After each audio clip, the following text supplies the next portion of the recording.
तो Rutherford's experiment and observations की हम बात करते हैं। तो देखिए कहीं ना कहीं इन्होंने क्या किया था, पहले समझ लीजिए आप। उन्होंने क्या किया, एक गोल्ड की फॉइल ली थी, आपने पढ़ा भी होगा पहले। गोल्ड की फॉइल ली और गोल्ड गोल्ड की फॉइल पर क्या किया उन्होंने, अल्फा पार्टिकल्स को हमने बोला था हीलियम आयन, ठीक है।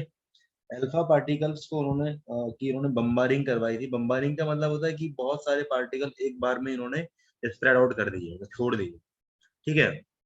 तो जैसे ही अल्फा पार्टिकल्स उस गोल्ड की फॉइल पर अ, मतलब जब उस पे एमिट करता है, तो वहां से क्या होता है कि कुछ पार्टिकल्स तो उन्होंने देखा कि बमबारिंग करने के बाद कुछ पार्टिकल तो बिल्कुल उस फॉइल से सीधे चले जाते हैं, ठीक है, without any deviation of angle, है ना।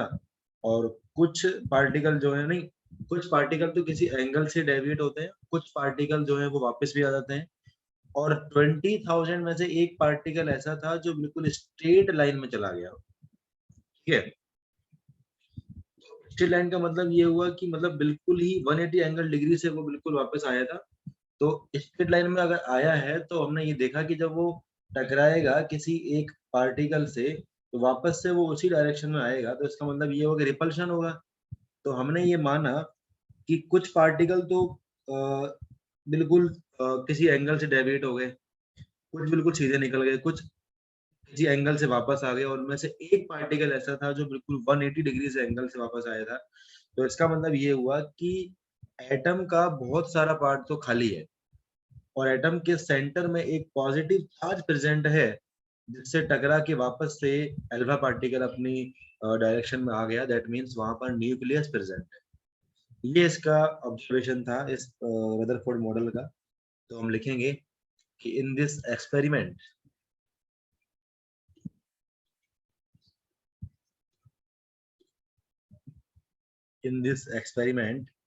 फास्ट मूविंग, अब इन्होंने अल्फा पार्टिकल ही क्यों लिया, क्योंकि ये जो अल्फा पार्टिकल थे काफी तेजी से मूविंग करते हैं। Alpha particles alpha particles were made were made to fall on a thin gold on a thin gold foil, ठीक है। ऐसा उन्होंने किया, और उनके जो ऑब्जर्वेशन थे वो क्या क्या थे। तो हिज ऑब्जर्वेशन वर लाइक, क्या ऑब्जर्वेशन थे। तो पहला पॉइंट हम ले लेते हैं इसमें, मेजर फ्रैक्शन। मैंने आपको समझाया वही मैं लिख रहा हूँ यहाँ पर। A major fraction of the alpha particles of the alpha particles bombarded towards, bombarding मतलब वही bombarded towards the gold sheet, towards the gold sheet, passed through it, passed through it without any deflection, है ना, बिना किसी deflection के पास हो गए कुछ अल्फा पार्टिकल तो, विदाउट एनी डिफ्लेक्शन, है ना। इसका मतलब क्या हुआ कि मोस्ट ऑफ द पार्टिकल क्या है, मोस्ट ऑफ द जो पार्टीशन है वो खाली है ना। And hence most of the space, ये तो हुआ इसका मतलब। मान लो अगर खाली नहीं होता तो वापस से किसी एंगल से पीछे की तरफ वो लौटाते, रिटर्न बैक हो जाते। लेकिन रिटर्न बैक नहीं होके वो बिल्कुल सीधे चले गए किसी एंगल से। इसका मतलब ये है कि वो पूरा पार्ट क्या है, खाली तो है, तभी तो पास हो गए, है ना। तो उन्होंने यही चीज ऑब्जर्वेशन की कि कुछ अल्फा पार्टिकल जो है वो किसी एंगल से डिफ्लेक्ट हो गए, and hence most of the space is empty, is empty, खाली है, ठीक है। लिखो इतना, फिर आगे लिखते हैं हम लोग।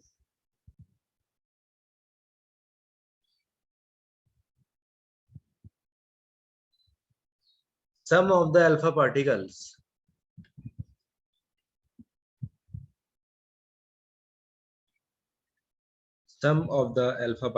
were deflected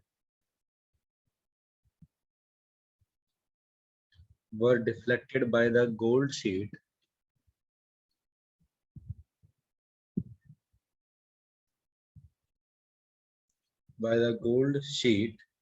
by very small angles. बहुत कम एंगल से जो है वो डिफ्लेक्ट हुआ था, वेरी स्मॉल एंगल, ठीक है। And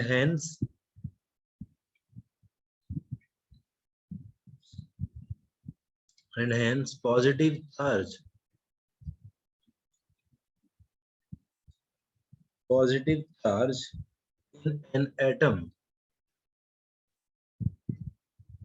in an atom is not uniformly distributed, is not uniformly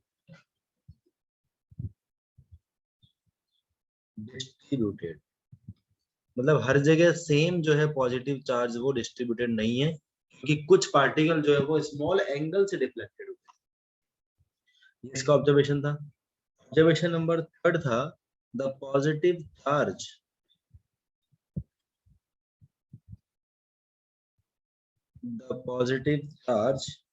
in an atom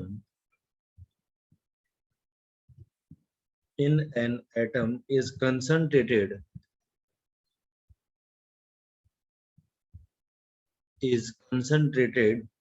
in a very small volume,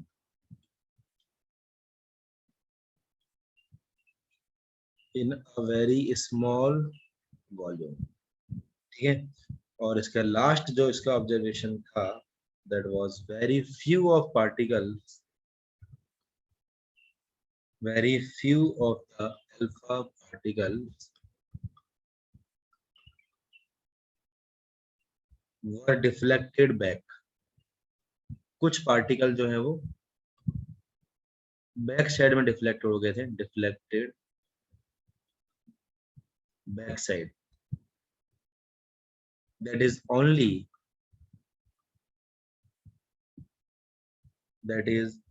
a few alpha particles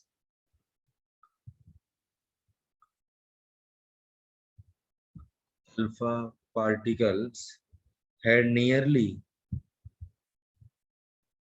180 degree angle, 180 degree angle of deflection,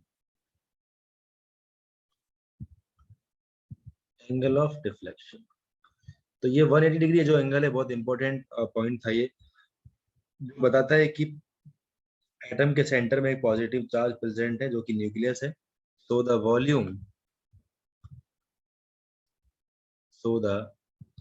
volume occupied by the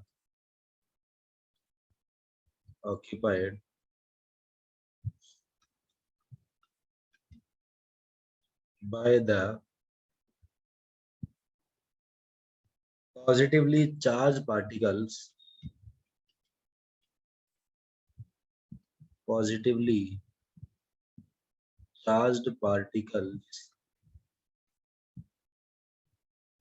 in an atom is very small,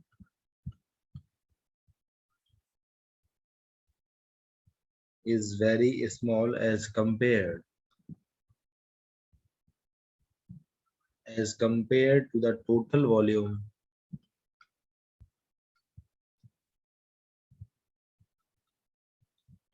volume of an atom। पूरे atom के volume के respect में positively charge का जो volume है वो बहुत कम है, क्योंकि कुछ ही पार्टिकल ऐसे थे, मतलब कुछ क्या एक ही पार्टिकल मानो आप, है ना, जो 180 डिग्री एंगल से डिफ्लेक्ट हुआ था बैक साइड। दैट्स इट, इतना लिखिए आप।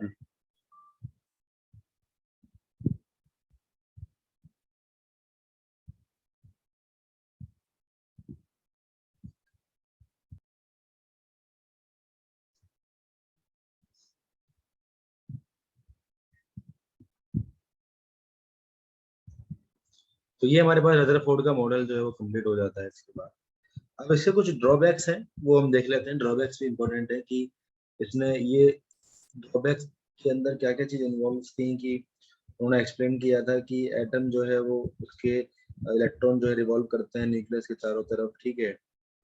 और जो है उनके बारे एक्सप्लेनेशन के बारे में कुछ नहीं बताया था उन्होंने। उसके बाद रिवॉल्विंग जो इलेक्ट्रॉन्स था वो एनर्जी को लूज करेगा, फाइनली जो है वो न्यूक्लियस में गिर जाना चाहिए अकॉर्डिंग टू दैट, है ना। अगर इलेक्ट्रॉन रिवॉल्व करेगा तो वो एनर्जी लूज करेगा। तो एक समय ऐसा भी आएगा कि एनर्जी लूज होगी तो वो अल्टीमेटली गिर ही जाएगा ना, जब एनर्जी खत्म हो जाएगी तो। एक पॉइंट ये भी था। तो कुछ ऐसे पॉइंट थे जो हमें देखने को मिले थे ड्रॉबैक्स में। Drawbacks of Rutherford model, of Rutherford model.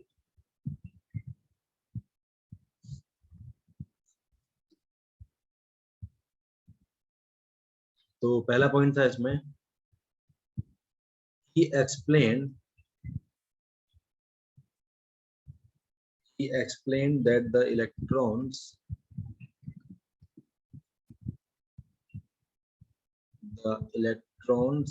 in an atom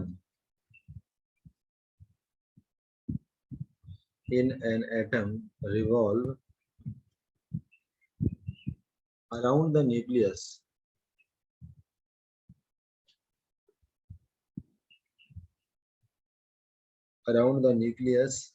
in well-defined orbitals.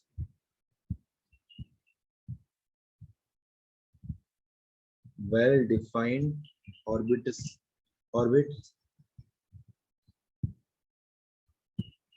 particles in a circular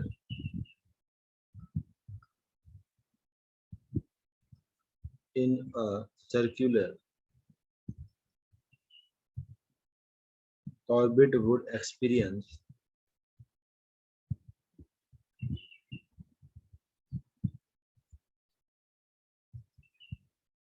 acceleration.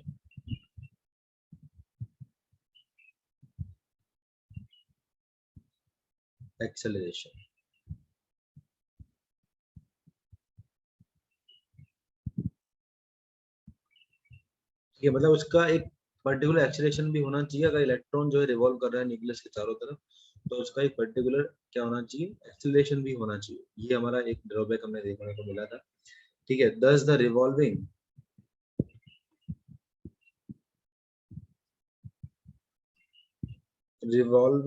Electron would lose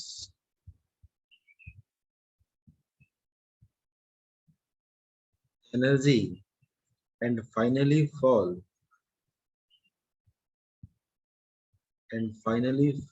into the nucleus,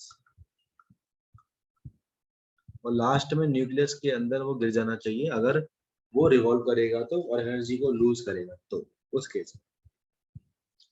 ये दो हमारे पास ड्रॉबैक हो गए। पॉइंट नंबर जो 3 था इसका, that was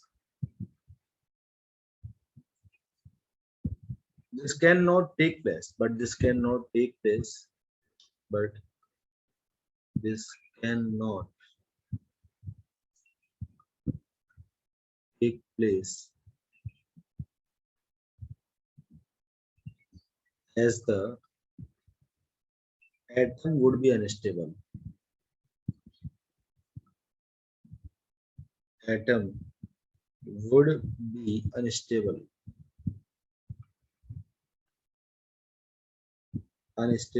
and matter would not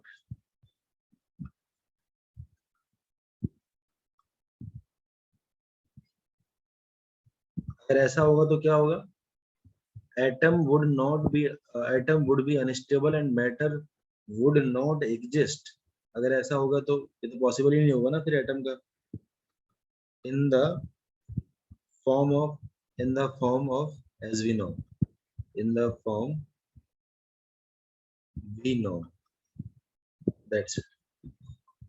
मतलब अगर न्यूक्लियस के अंदर गिर गया एटम, इलेक्ट्रॉन गिर गया, चक्कर ही नहीं लगाएगा तो होगा क्या, मैटर एग्जिस्ट नहीं करेगा, matter would not exist in the form of as we know, ठीक है, या वो अनस्टेबल हो जाएगा। तो ये सारे ड्रॉबैक्स थे रदरफोर्ड मॉडल के, 3 ड्रॉबैक्स थे जो कि आपको लिखना है, लिख लीजिए आप।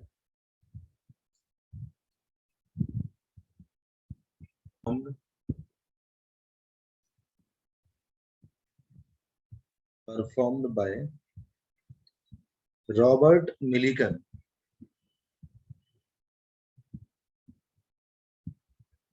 रॉबर्ट मिलिकन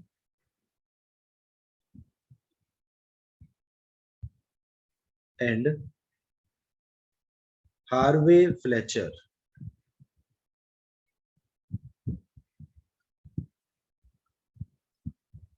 ठीक है, इन 1909 में, to measure the charge, to major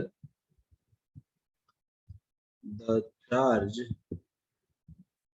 to measure the charge of an electron, ठीक है। मेनली हमारे पास जो फंडामेंटल था इस एक्सपेरिमेंट का, वो चार्ज को लेके था, इलेक्ट्रॉन के चार्ज को लेके। तो इसका पहला जो पॉइंट था, in the experiment, in the experiment Millikan allowed charge, Millikan allowed charged any oil, मतलब छोटा सा उन्होंने छोटा सा ड्रॉपलेट लिया ऑयल का, दैट वाज द चार्ज्ड, ठीक है, oil droplets, droplets to pass through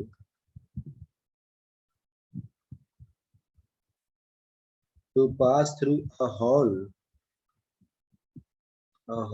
into an electric field, और उसको पास किया किससे, इलेक्ट्रिक फील्ड से पास कराया। हमने देखा कि कहीं ना कहीं वो इलेक्ट्रिक फील्ड को डिफ्लेक्ट करता है, इलेक्ट्रिक फील्ड से डिफ्लेक्ट होता है, तो कहीं ना कहीं उसको चार्ज होगा, ठीक है, और उसी चार्ज को हमने इलेक्ट्रॉन पर चार्ज कॉल किया। पॉइंट नंबर थर्ड या point number second, by varying the strength, हमने जब जैसे इसको वेरी किया इलेक्ट्रिक फील्ड को, by varying the strength of electric field, the strength of electric field, the charge over an oil,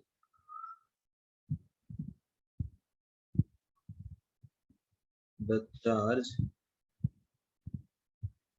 over an oil droplet was calculated. An oil droplet was calculated, which always came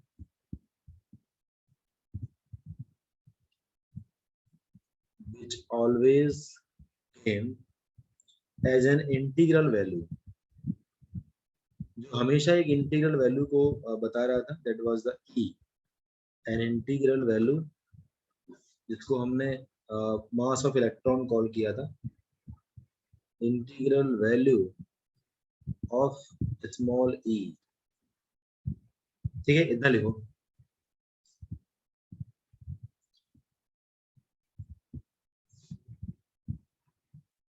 ये सारा पूरा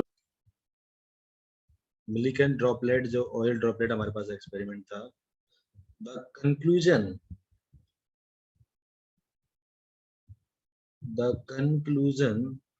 of this experiment is that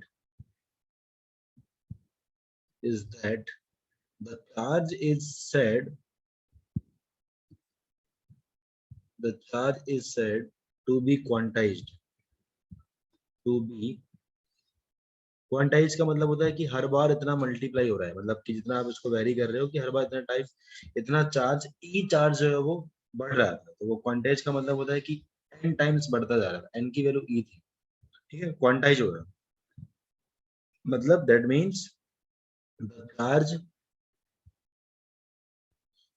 of any particle on any particle will always मतलब उसका multiply हो रहा था, will always be an integral multiple, an integral multiple of e, which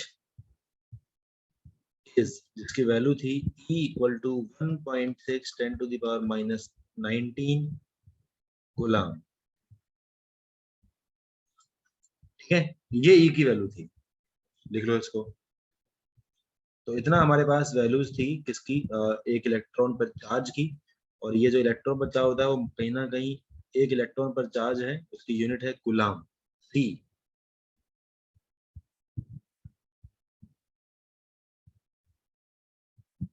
फिर मैं आपको एक टेबल बनाता हूँ, उस टेबल में इलेक्ट्रॉन प्रोटॉन और न्यूट्रॉन मतलब एटम के जो सब पार्टिकल्स हैं उनके मास, उनका सिंबल, ठीक है, उनकी लोकेशन और उन पर चार्ज, इन तीनों की बात मैं करूंगा एक टेबल के थ्रू, जो आपको याद रखना है।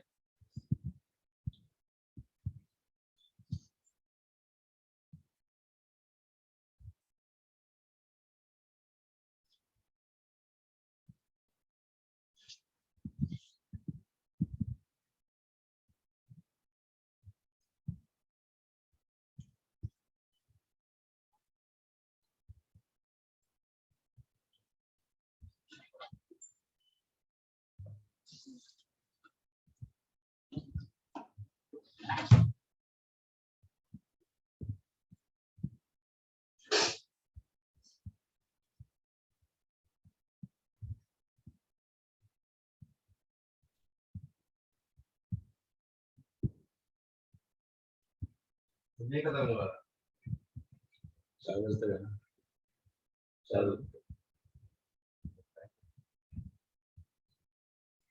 लिख लिया गया।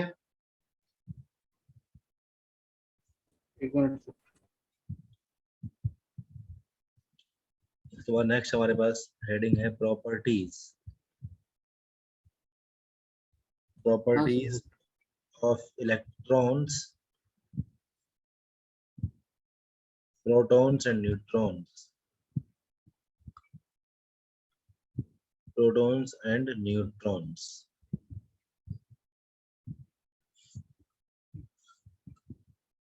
तो मैं इसको एक टेबल के थ्रू आपको बताता हूँ कि मास, चार्ज और लोकेशन और सिंबल क्या है।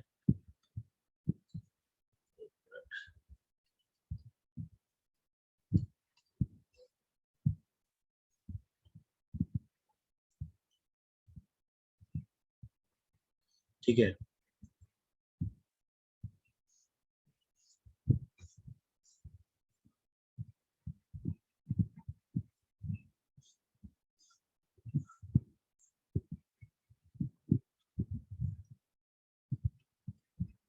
यहाँ मेरे पास है पार्टिकल्स, है ना, सब पार्टिकल जो है इलेक्ट्रॉन प्रोटॉन न्यूट्रॉन वो, और यहाँ मेरे पास है charge on the particles, charge on the particles. ठीक है, यहाँ है मेरे पास mass, mass of the particle.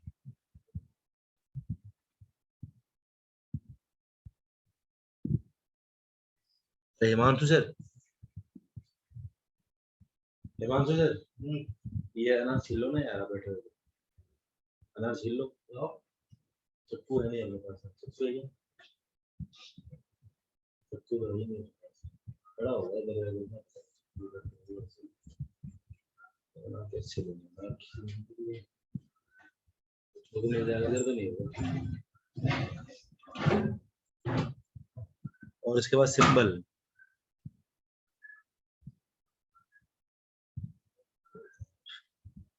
और location in the atom, location in the, ये दिख रहा ना, इधर था तो सही है, उधर चक्कू नहीं दिख रहा। तो देखता हूँ। तो पहला हमारे पास पार्टिकल है इलेक्ट्रॉन, दूसरा पार्टिकल है हमारे पास प्रोटॉन और तीसरा पार्टिकल है मेरे पास न्यूट्रॉन। ठीक है, इलेक्ट्रॉन पर जो चार्ज है वो होता है -1 यूनिट, और एक यूनिट जो होती है वो किसके बराबर होती है? -1.602 10⁻⁻19 कूलाम। ठीक है, ये तो हो गया हमारे पास इलेक्ट्रॉन की बात। ठीक है, प्रोटॉन पर वही सेम चार्ज होता है लेकिन +1 उसका यूनिट होती है, +1 चार्ज होता है। ठीक है, वैल्यू वही रहेगी +1.6 10⁻⁻19 कूलाम। और न्यूट्रॉन पर कोई भी चार्ज नहीं होता है, वो चार्ज लेस यूनिट है, तो लिखेंगे हम कि नो चार्ज। न्यूट्रॉन पर कोई चार्ज नहीं होता। ठीक है, ये इलेक्ट्रॉन का हो गया, ये प्रोटॉन का हो गया, न्यूट्रॉन का। इसके बाद मास की अगर हम बात करें तो मास जो होता है वो इलेक्ट्रॉन पर होता है 9.1 10⁻⁻31 किलोग्राम। ठीक है, या वी कैन राइट दैट और 1/1840 AMU, ये एटॉमिक मास यूनिट में होता है AMU। ठीक है, और प्रोटॉन पर चार्ज होता है 1.673 10⁻⁻27 किलोग्राम, और ये होता है 1/U, सॉरी 1/U नहीं, ओनली 1U के बराबर होता है, 1U। ठीक है, U का मतलब एटॉमिक मास यूनिट। और न्यूट्रॉन पर जो मास होता है वो थोड़ा सा ज्यादा होता है प्रोटॉन से, 1.675, इतना ज्यादा होता है, बस हल्का सा, 10⁻⁻27 किलोग्राम। ठीक है, ये भी 1U के बराबर ही होता है क्योंकि वो लगभग दोनों बराबर ही है, 1U। ये मास हो गया। सिंबल की अगर हम बात करें तो इलेक्ट्रॉन को हम लिखते हैं E-1, और इस पर जीरो लगभग चार्ज, मतलब इसका जो मास है वो लगभग जीरो के बराबर ही है, बहुत कम चार्ज होता है, बहुत कम मास होता है। प्रोटॉन को लिखते हैं हम +1 P और 1। न्यूट्रॉन पर हमारे पास कोई भी चार्ज नहीं होता है, उस पर मास होता है 1, 0 and 1। ठीक है, और लोकेशन की बात करें तो ये होता है आउटसाइड, इलेक्ट्रॉन कहाँ होते हैं? आउटसाइड द न्यूक्लियस, न्यूक्लियस के बाहर, आउटसाइड द न्यूक्लियस, या फिर एक्स्ट्रा न्यूक्लियर पार्ट, और एक्स्ट्रा न्यूक्लियर पार्ट। और प्रोटॉन कहाँ होता है? प्रोटॉन और न्यूट्रॉन कहाँ होते हैं? इन द न्यूक्लियस, न्यूक्लियस के अंदर होता है, इन द न्यूक्लियस। ये भी in the nucleus. That's all the properties of protons, neutrons and electrons. इसको आप लिख लो, और आपको ये याद भी करना है, मास, चार्ज, लोकेशन एंड